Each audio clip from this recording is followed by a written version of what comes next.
Welcome to 99 TV. నేను రూపా. ఈరోజు మన లా పాయింట్లో ప్రామిసరీ నోటు గురించి తెలుసుకోబోతున్నాం. మరి ఈ ప్రామిసరీ నోటు గురించి మనకి పూర్తి వివరాలు అందించడానికి మనతో ఉన్నారు బి చంద్రశేఖర్ గారు, అడ్వకేట్. సార్ నమస్తే అండి. సార్, అసలు ప్రామిసరీ నోట్ అంటూ ఉంటారు కదా, అంటే ఒక ఇద్దరు వ్యక్తుల మధ్య జరిగేదండ. అసలు ఆ ప్రామిసరీ నోటు గురించి పూర్తి వివరాలు మాకు అందిస్తారు.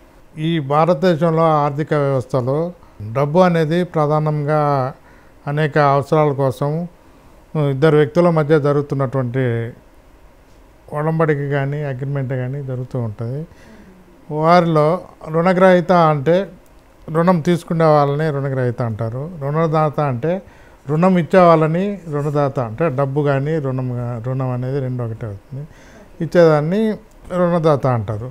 వీరికి ఈ రుణగ్రహీత అనేది కొంత టైం పెడతాను, నాకు ఇక 6 నెలలు కానీ ఈ సంవత్సరం లోపల కానీ నీకు తిరిగి ఇంత అమౌంట్, నేను ఎంత అమౌంట్ తీసుకుంటున్నానో ఆ అమౌంట్ మీకు తిరిగి ఇంత నిర్ణీత సమయం లోపల మీకు చెల్లిస్తానని ఈ రుణదాతకి చెప్పడమే ప్రామిస్ అంటారు. దాన్నే ప్రామిసరీ నోట్ కూడా అంటారు. ఓకే, అంటే ఒక అగ్రిమెంట్ లాగా అనుకోవచ్చా? ఇద్దరు వ్యక్తుల మధ్య ఒక అగ్రిమెంట్ నే ప్రామిసరీ నోట్ అంటారా సార్? ప్రామిసరీ నోట్ అంటే అగ్రిమెంటే అనుకుంటే ఇద్దరి మధ్య వాళ్ళ యొక్క పూర్తి వివరాలు ఉంటాయి. దాంట్లో ప్రామిసరీ నోట్లో ఫార్మెట్ ఉంటుంది. ఆ ఫార్మెట్లో దాంట్లో రుణగ్రహీత అడ్రస్ ఉంటుంది, రుణదాత అడ్రస్ ఉంటుంది, డేట్ ఉంటుంది, ఎప్పుడైతే ఏ తేదీలో తీసుకుంది ఆ తేదీ ఉంటుంది, ఎంత అమౌంట్ తీసుకుంది ఉంటుంది, ఎంత వడ్డీ మేరకు తీసుకుంటున్నది ఉంటుంది, అన్ని వివరాలు దాంట్లో పొందపరిచి ఉంటుంది.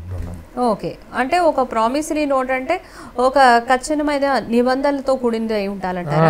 ఖచ్చితంగా ఉంటుంది మేడం. ఎందుకంటే ఇప్పుడు రుణదాత ఏమనుకుంటాడు, నాకు తిరిగి ఇచ్చే అమౌంట్ ఏ విధంగా రావాలో ఆలోచిస్తాడు కదా. ఎవరైనా ఇప్పుడు ఇద్దరు వ్యక్తుల మధ్య జరిగినప్పుడు మళ్ళీ ఆయన ఇచ్చిన అమౌంట్ ఎట్లా రాబట్టుకోవాలంటే ఆయనకు ఒక పత్రం అనేది ఉండాలి కదా. ఉంటేనే ఆ విధంగానే మళ్ళీ ఆయన తీసుకోవడానికి ఉంటుంది. ఇప్పుడు జనరల్గా నోటి మాటల ద్వారా జరిగితే అది దానికి వ్యాలిడిటీ ఉండదు కదా. ఒక పత్రం అనేది ఉంటే, ఒక ప్రామిసరీ నోట్ అనేది ఉంటే వ్యాలిడిటీ ఉంటుంది. కాబట్టి దానికి టైము, కొంత దానికి స్టాంప్ డ్యూటీ అవన్నీ ఉంటాయి. కాబట్టి కొంత వ్యాలిడిటీ ఉంటుంది. కాబట్టి ఆథరైజ్డ్ లీగలైజ్డ్గా ఉంటుంది. ఓకే, అంటే ఒక ప్రామిసరీ నోట్ అనేది మనము ఏమైనా రాసుకోవచ్చా సార్?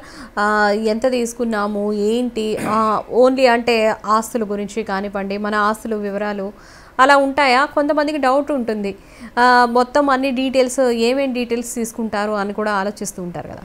అంటే దీంట్లో ముఖ్యంగా మేడం, దీంట్లో ఎంత అమౌంట్ తీసుకుంటాం అంతే ఉంటుంది, కానీ ఆస్తుల వివరాలు కానీ మిగతా ప్రాపర్టీ డీటెయిల్స్ కానీ ఏమి ఉండవు దాంట్లో. కాకపోతే ఎంత అమౌంట్, ఇప్పుడు 1 లక్ష కానీ 2 లక్షలు కానీ 3 లక్షలు కానీ తీసుకున్నది నగదు నా అక్షరాల 3 lakhs 2 lakhs అని రాస్తారు. దానికి కాంపౌండ్ ఇంట్రెస్ట్ 1% కానీ 2% రాసుకుంటూ ఉంటారు అనమాట.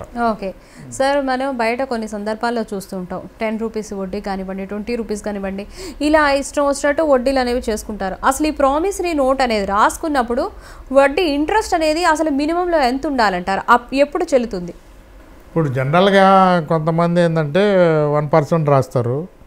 ఇంకెక్కువ అంటే మ్యాక్సిమము 2% వరకు వ్యాలిడిటీ ఉంటుంది. ఆ పైన ఎక్కువ రాసుకుంటే లీగల్గా వ్యాలిడిటీ ఉండదు. ఓకే ఓకే, దానివల్ల ఏంటంటే మళ్ళా అది తిరిగి చెల్లించాలన్నా బర్డన్ ఎక్కువ ఉంటుంది. ఎవరికి, ఈ రుణగ్రహీతకి ఎక్కువ బర్డన్ ఉంటుంది. అందువల్ల ఏంటంటే ఎక్కువ రుణదాత ఏంటంటే కొద్దిగా లీగలైజ్గా రాసుకొని వేసుకుంటూ ఉంటారు. జనరల్గా కేసు ఫైల్ చేసినా కానీ దేనికైనా కానీ ఎవరికైనా చెప్పినా కానీ 2% 1% ఇచ్చినా అని చెప్తారు. కానీ 10% మామూలుగా అనాథరైజ్డ్గా ఏదో చెప్తూ ఉంటారు. అది కాదు, కానీ లీగలైజ్డ్గా ఏంటంటే 1% 2% వ్యాలిడిటీ ఉంటుంది. ఓకే, మిగతా ఎంత చేసుకున్నా ఒకవేళ మళ్ళీ అది తిరిగి పొందాలి అంటే కష్టమే. అంటే ఒకవేళ ఇవ్వని సందర్భంలో ఇప్పుడు ప్రామిసరీ నోట్ రాసుకుంటారు సార్, కానీ 20% ఇంట్రెస్ట్ 10% ఇంట్రెస్ట్ అనేది దాంట్లో రాయరు. ఇది ప్రామిసరీ నోట్లో 20% 10% అని రాయరు. 1% 2% రాసుకుంటారు. అంతవరకే. కానీ ఎక్కువ పర్సెంట్ రాస్తే దానికి లైసెన్స్ ఉందా అవన్నీ, దానికి పాన్ బ్రోకర్ లైసెన్స్ ఉండాలా, అవన్నీ లైసెన్స్ లీగలైజ్డ్గా ఉంటే రుణదాతకి లీగలైజ్డ్గా లైసెన్స్ ఉండాలి. ఉంటే ఒకవేళ దాని ప్రకారం ఏదైనా రాసుకుంటే వ్యాలిటీ ఉంటుంది. కానీ అది ఏం లేకుండా ఇస్తే వ్యాలిడిటీ ఉండదు. సో ఆయన 2% ఎంత రాసుకుంటే అంత ఇంట్రెస్ట్ మాత్రమే చెల్లించాల్సి వస్తుంది. ఓకే, అసలు ఈ ప్రామిసరీ నోట్ వల్ల ప్రయోజనాలు ఏంటి సార్? ఈ ప్రామిసరీ నోటు వల్ల ప్రయోజనాలు రుణగ్రహీతకి ప్రయోజనం ఉంటుంది, రుణదాతకి ప్రయోజనం ఉంటుంది. రుణగ్రహీత ఏంటంటే ఆయన అవసరాల నిమిత్తము తీసుకుంటాడు. పిల్లల మ్యారేజ్ కానీ, చదువుల విషయంలో కానీ, ఆయన బిజినెస్ ట్రాన్సాక్షన్స్కి, బిజినెస్ డెవలప్మెంట్కి కానీ, పర్సనల్ ఫ్యామిలీ నెసెసిటీస్కి కానీ తీసుకుంటూ ఉంటారు. అది కొంత వాళ్ళకి బెనిఫిట్. కాకపోతే ఏంటంటే ఎక్కువగా మన రుణదాత ఏంటంటే blank cheques, blank promissory notes తీసుకుంటుంటారు ఎక్కువ. ఎందుకంటే అమౌంట్ ఇచ్చినప్పుడు ఓన్లీ డేట్ అయ్యారు ఓన్లీ సిగ్నేచర్ వరకే తీసుకుంటారు అది రుణదాత. అప్పుడు ఏంటంటే ఈయన ఒకవేళ ఇన్ కేసు ఈ టైం ఉంటుంది, నిర్ణీత టైం ఉంటుంది, 3 years లోపల వ్యాలిటీ ఉంటుంది ప్రామిసరీ నోట్కి. 3 years దాటితే మళ్ళీ అది కొద్దిగా అమౌంట్ కట్టి మళ్ళీ ఎండార్స్మెంట్ చేసుకొని మళ్ళీ కొత్తగా రాసుకోవాలి. అదంతా ఉంటుందన్నమాట. అందువల్ల ఏంటంటే వీళ్ళు బ్లాంక్ ఖాళీ ప్రామిసరీ నోట్ తీసుకుంటుంటారు. తీసుకొని వాళ్ళకి అనుకూలంగా రాసి వేసుకుంటుంటారు. ఆ విధంగా డేట్ కానీ, అమౌంట్ కానీ అవన్నీ కూడా ఎంత పర్సెంటేజ్ అనేది వాళ్ళకి అనుకూలంగా రాసి వేసుకుంటారు. కాబట్టి రుణదాతకి ఆ బెనిఫిట్స్ ఎక్కువ ఉంటాయి. ఇప్పుడు ఒక్కో సమయంలో ఏంటంటే ₹1,00,000 ఇస్తాడానికి 5 లక్షలు రాసి వేసుకుంటాడు. బ్లాంక్ చెక్స్ ఉంటాయి, బ్లాంక్ ప్రామిసరీ నోట్ ఉంటుంది కదా, ఎంతైనా రాసుకొని వేస్తాడు. అక్షరాలు 5 లక్షలు అని రాస్తాడు, ఇంట్రెస్ట్ 1% ఇంట్రెస్ట్ అని రాస్తాడు, వేసుకుంటాడు. ఈ రెవెన్యూ స్టాంపు పెట్టి రెవెన్యూ స్టాంప్ మీద సంతకం పెట్టించుకుంటారు. దానికి ఒక రిసిప్ట్ కూడా ఉంటుంది పక్కన. ప్రామిసరీ నోట్కి ఒక పక్కన రిసిప్ట్ అని ఉంటుంది.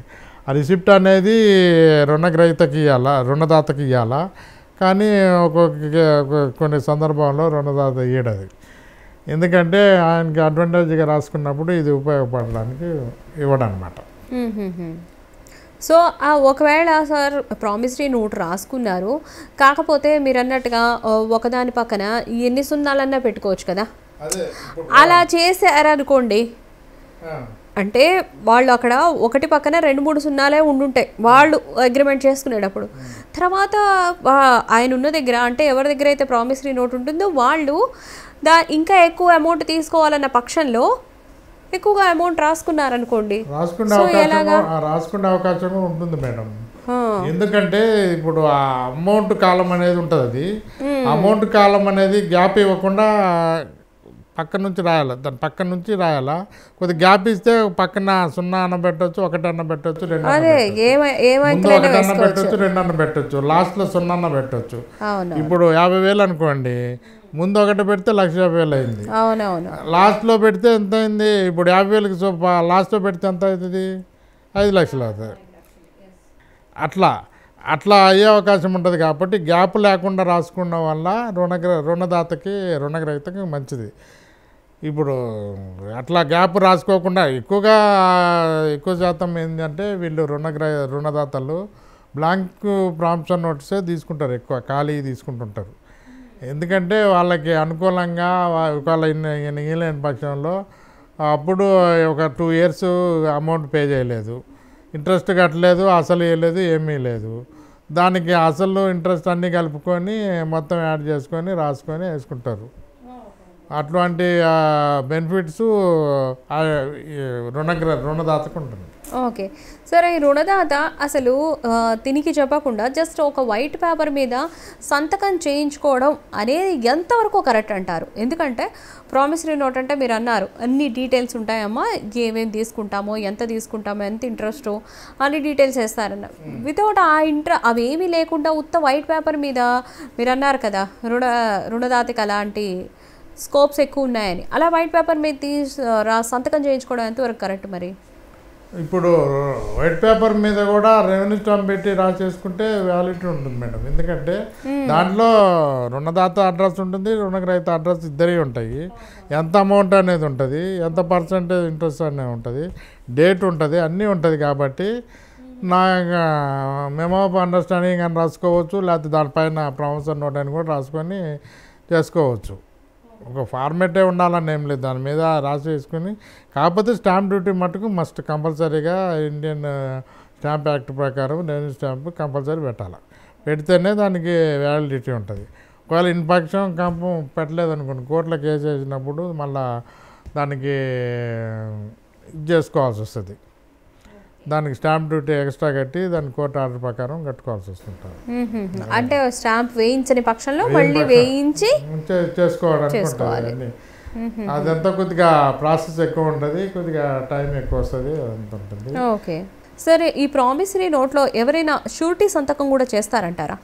షూరిటీ సంతకం ఉంటే వ్యాలిడిటీ ఎక్కువ ఉంటుంది మేడం. ఎందుకంటే ప్రామిసరీ నోట్కి వెయిటేజ్ ఎక్కువ ఉంటుంది. ఎందుకంటే ఇప్పుడు ఇద్దరు వ్యక్తుల మధ్యలో జరిగే ట్రాన్సాక్షన్ కాబట్టి వాళ్ళకి ఒక మూడో వ్యక్తి అనేది షూరిటీ సంతకము, జామీను సంతకం ఉండడం అనేది ముఖ్యమైనది. ఎందుకంటే ఒక్కొక్క సమయంలో రుణగ్రహీత నేను అంత అమౌంట్ తీసుకోలేదు, నాది లేదు, నేను అంత అమౌంట్ తీసుకోలేదని అదే బుకాయించవచ్చు, నేను ఇంత అమౌంట్ తీసుకోలేదు, మీరు కావాలని రాశారు చెప్పడానికి ఎక్కువ ఛాన్స్ ఉంటుంది అనమాట.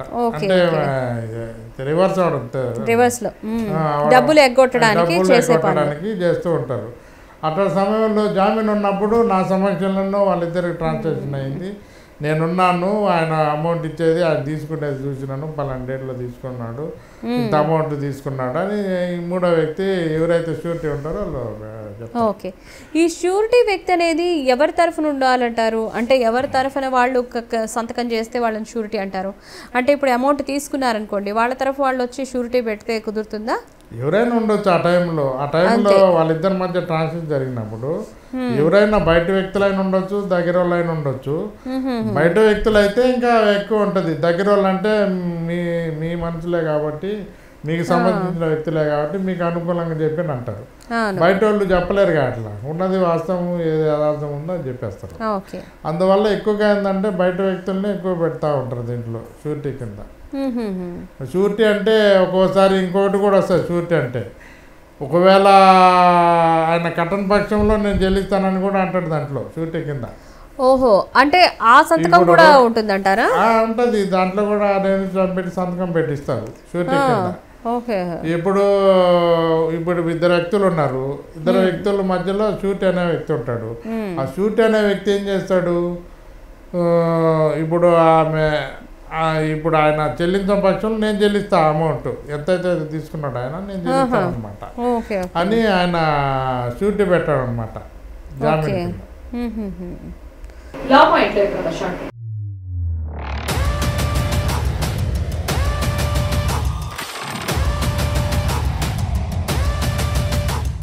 Welcome back to law point. So surety అనేది ఎవరైనా పెట్టచ్చు, అంటే వాళ్ళ ఫ్యామిలీ మెంబర్సే పెట్టాలని లేదు, ఎవరైనా బయట ఫ్రెండ్స్ కానీ ఎవరైనా పెట్టవచ్చు. Okay okay. అంటే తిరిగి నేను చెల్లిస్తాను, ఆయన కట్టకపోతే నేను చెల్లిస్తాను. ఇప్పుడు సపోజు కొన్ని చిట్ ఫండ్ కంపెనీలు ఉంటాయి మేడం. ఇప్పుడు ఎంప్లాయీస్ ఉంటారు, చిట్ ఫండ్ కంపెనీస్ ఉంటాయి.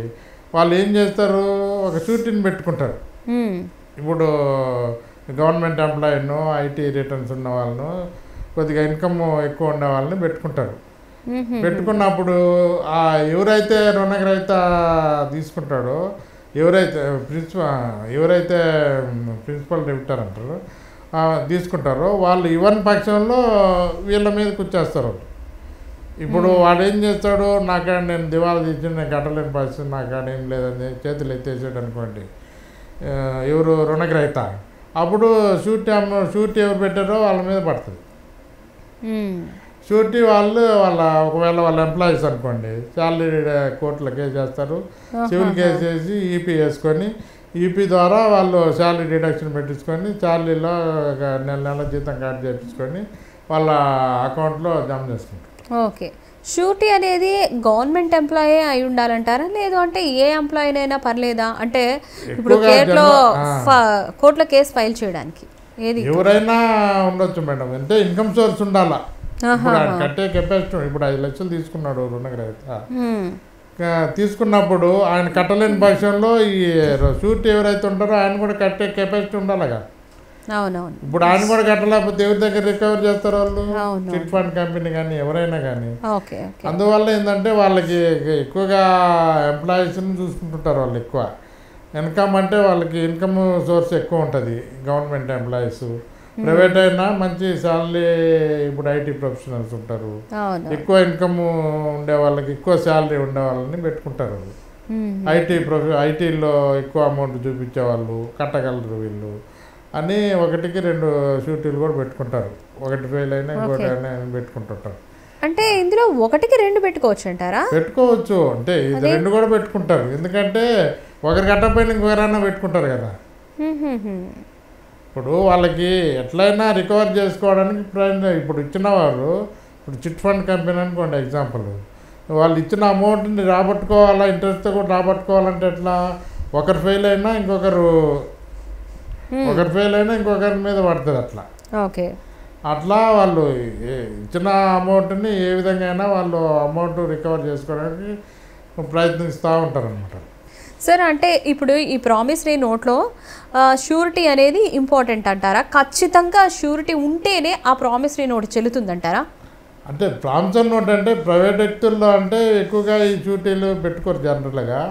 కొంతమంది ఈ ఫైనాన్షియల్స్, ఈ బిజినెస్ ట్రాన్సాక్షన్ తెలిసిన వాళ్ళు పెట్టుకుంటారు. మామూలుగా తెలియని వాళ్ళు ఏదో మామూలుగా ప్రామిసరీ నోట్ల మీద రాసుకొని ఏదో ఇచ్చేస్తూ ఉంటారు. అది కొంత జరుగుతుంటుంది. కొంతమంది ఏంటంటే అన్ని పకడ్బందీకి రాసుకుంటారు. ఒకవేళ తిరిగి తీసుకున్న వ్యక్తి కట్టలేని పక్షంలో ఆయన దగ్గర నుంచి ఎట్లా రాబట్టుకోవడానికి చూస్తుంటారు. ముఖ్యంగా ఏంటంటే ఆయనకు ఆస్తులు ఉన్నాయా, ఇప్పుడు 5 లక్షలు ఇచ్చేటప్పుడు ఆయన బ్యాక్గ్రౌండ్ చూస్తారు. ఆయనకి ఇల్లు ఉందా, లేకపోతే ప్రాపర్టీ ఉన్నాయా, కార్లు ఉన్నాయా, ఈయన మనకి ఇస్తే మళ్ళీ మనకు తిరిగి చెల్లించగలడా లేడా అనే ఆలోచనలో ఉంటారు. అంటే మళ్ళా రీపేమెంట్ కెపాసిటీ ఉండాలి కదా. అవునవును. ఇప్పుడు ఆయన నష్టపోకూడదు. మళ్ళా ఎవరైతే ఇస్తారో వాళ్ళు నష్టపోకుండా వాళ్ళ జాగ్రత్తలు వాళ్ళు ఎన్ని చూసుకుంటూ ఉంటారు. ఒక్కోసారి ఏం చేస్తారు వాళ్ళు, కట్టలేని పక్షంలో, అమౌంట్ కట్టలేని పక్షంలో ఇప్పుడు ఏం చేస్తారు వాళ్ళు, కేసు ఫైల్ చేస్తారు, నోటీస్ పంపిస్తారు, కేసు ఫైల్ చేస్తారు. కేసు ఫైల్ అయినాక దాంట్లో డిక్రీ అయింది అనుకోండి, ఈపీ వేసుకుంటారు, ఎగ్జిక్యూషన్ పిటిషన్ అని. అమౌంట్ పైసలు ఇప్పేయమని చెప్పి కోర్టులో కేసు వేసుకుంటారు. ఇచ్చినప్పుడు దాంట్లో ఇప్పుడు అమౌంట్ కట్టలేని పరిస్థితి, ప్రాపర్టీ మీద వేసుకోవచ్చు. లేకపోతే ఒకవేళ గవర్నమెంట్ ఎంప్లాయ్ అనుకో శాలరీ అటాచ్మెంట్ వేసుకోవచ్చు. లేకపోతే ఆయనకి ఇంట్లో ఆర్టికల్స్ ఉంటాయి కదా, ఫ్రిడ్జ్లు, మంచాలు, తర్వాత ఏదైనా మీదైనా వేసుకోవచ్చు. అట్లాంటి అవకాశాలు ఉంటుంది. అది కోర్టు ద్వారా చేసుకోవడానికి అవకాశాలు ఉంటాయి. అందువల్ల ఏంటంటే వాళ్ళు ఇచ్చే వ్యక్తులు జాగ్రత్తగానే ఇస్తూ ఉంటారు. ఓకే, అంటే అప్పు ఇచ్చేవాళ్ళు ఫుల్గా బ్యాక్గ్రౌండ్స్ అన్నీ చూస్తారా సార్? అంటే ఎవరైతే అప్పు తీసుకుంటారో వాళ్ళు తిరిగి కడతారా లేదా, అసలు ప్రామిసరీ నోటు వాళ్ళకి రాయొచ్చా లేదా, అప్పు ఇవ్వచ్చా లేదా అని ఇవన్నీ చూసుకుంటారంటారా? ఆలోచిస్తారు పక్క. ఎందుకంటే అవన్నీ ఆలోచించకుండా ఇస్తే రేపు ఆయన నష్టపోతాడుగా. ఓకే, ఇప్పుడు వాళ్ళు కొంతమంది ఏంటంటే ఏదో మామూలుగా ఏదో ఫ్రెండ్షిప్లో ఇచ్చేవాళ్ళు ఉంటారు, ఏదో 1% కిందనో మళ్ళీ ఇస్తాడులే అనే ఉంటారు. కొంతమంది ఏం చేస్తారు, ఇదే బిజినెస్ ఉంటుంది, ఫైనాన్షియల్ బిజినెస్ బిజినెస్ ఉన్నప్పుడు వాళ్ళు ₹1 సంపాదించుకోవాలనే ఆలోచనలో ఉంటారు. ఆ రూపాయి పోగొట్టుకోకూడదు కదా. ఇప్పుడు పైసలు 5 లక్షలు ఇస్తున్నాను, దానికి ఇంట్రెస్ట్ వస్తే దానికి ఏదన్నా ఇంటి రెంట్ కట్టుకోవడము, పిల్లల ఫీజు కట్టుకోవాలని ఆలోచిస్తుంటారు. ఎవరు ప్రిన్సిపల్ డెబిటర్ ఇచ్చేవాళ్ళు.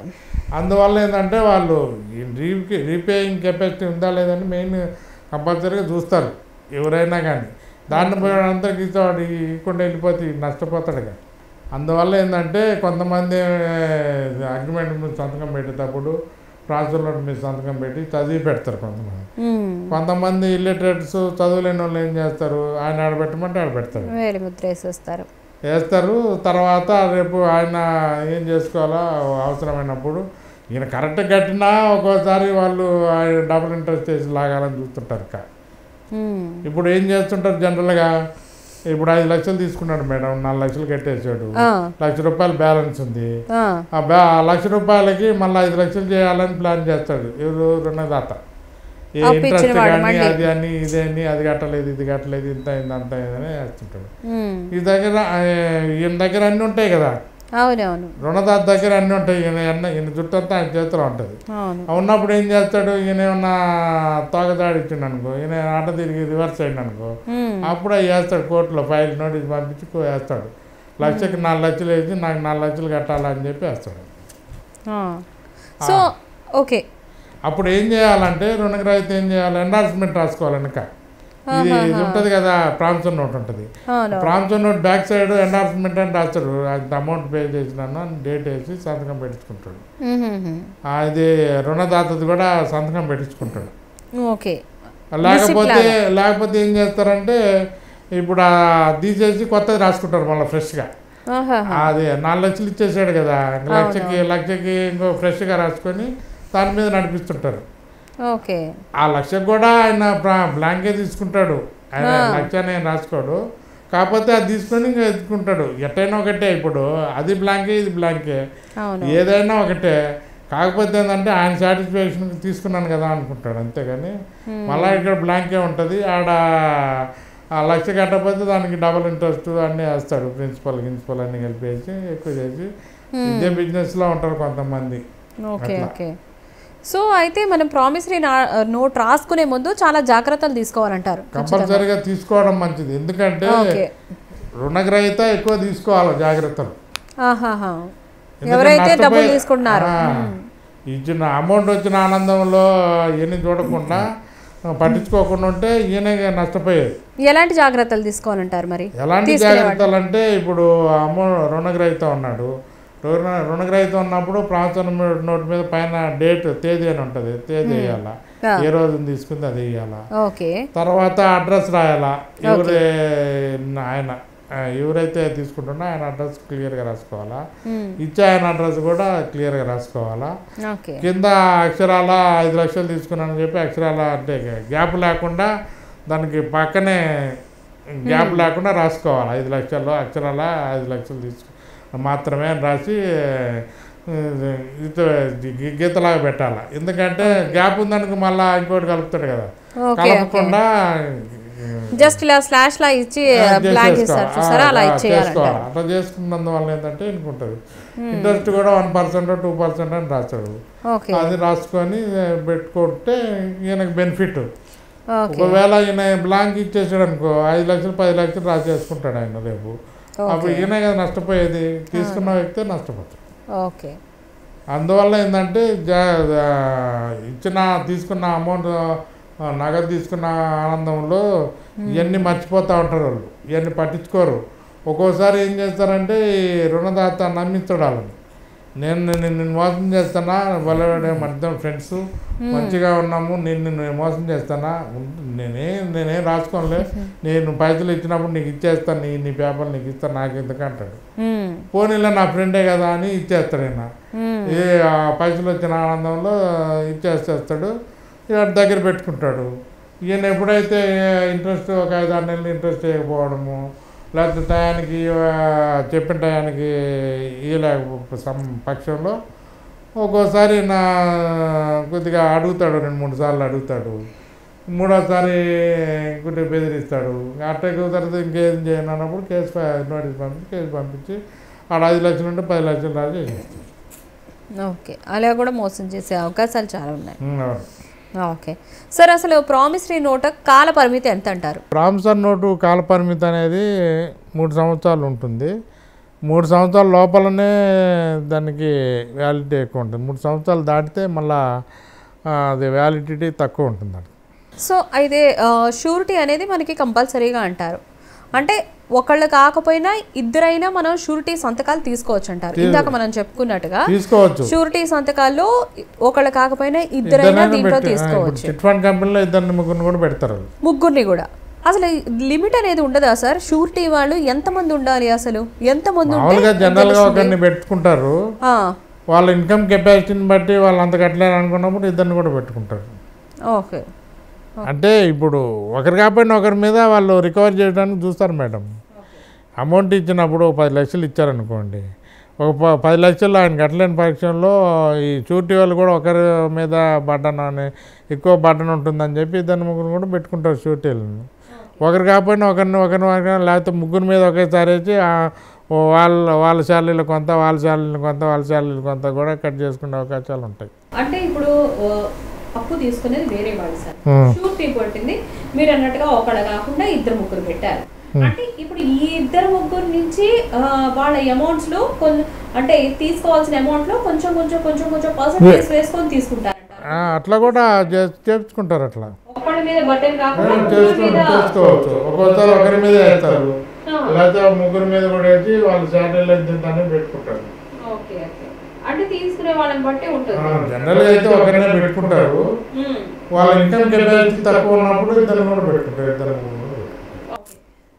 సార్ అసలు షూరిటీ అనేది నేను ఒకవేళ ఆయన అప్పు తీర్చకపోతే నేను అప్పు తీరుస్తాను అదే కాన్సెప్ట్లోనే ఉంటుందా, లేదు తను అప్పు ఇచ్చారు మీరు అప్పు తీసుకున్నారు అని మాత్రమే షూరిటీ ఉంటుందా? దీంట్లో 2 రకాలు ఉన్నాయంటారా? 2 రకాలు ఏం లేదు. షూరిటీ అనేది ఆయన ఇవ్వకపోతే నేను ఇస్తాననేది షూరిటీ పెట్టడం అంతే. అసలు మీరిద్దరు అంటే మధ్యలో మీరు తీసుకున్నారు, నేను ఉన్నాను, నేను చూసాను అనేది కాదు, ఆయన కట్టని పక్షంలో నేను ఇస్తానని అర్థం.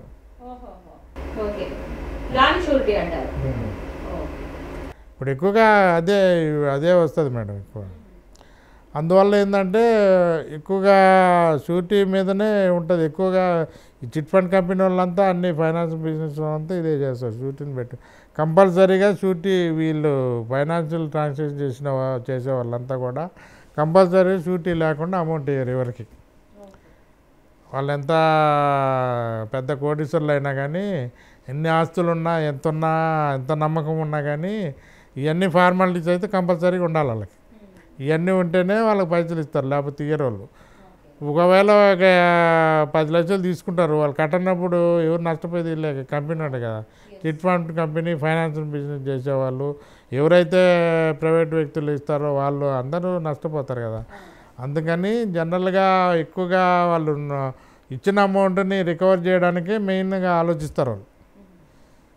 ఎక్కువగా జనరల్గా ప్రాపర్టీస్ ఎక్కువ ఉండి ఎక్కువ ఆస్తులు ఉంటే ఇస్తుంటారు. నమ్మకం ఉండాలి కదా మనం. ఇప్పుడు 10 లక్షలు ఇచ్చినప్పుడు అమౌంట్కి తగ్గ ఇది ఉండాలి కదా వాళ్ళ కాడ. ఎవరికంటే వాళ్ళకి ఇయర్గా అమౌంట్. ఇప్పుడు దాంట్లో కూడా చాలామందికి ఇయ్యరు, నమ్మకం లేకపోతే ఇయ్యరు, నమ్మకం ఉంటేనే ఇస్తారు. ఇప్పుడు దాంట్లో కూడా చిట్ బిజినెస్ చేసేవాళ్ళు దాంట్లో కూడా అమౌంట్ లోన్లు కూడా ఇస్తుంటారు. ఈ లోన్లలో కూడా ఇదే ప్రావిజన్ నోట్లు అవి రాసుకొని ఇస్తుంటారు. అట్లా. ఓకే సార్, ఈరోజు ప్రామిసరీ నోట్ గురించి మాకు అలాగే మా ప్రేక్షకులు చాలా చక్కగా వివరించారు. ధన్యవాదాలు. చూస్తారు కదా, ఇది వాటి కామెంట్. Stay tuned to 920.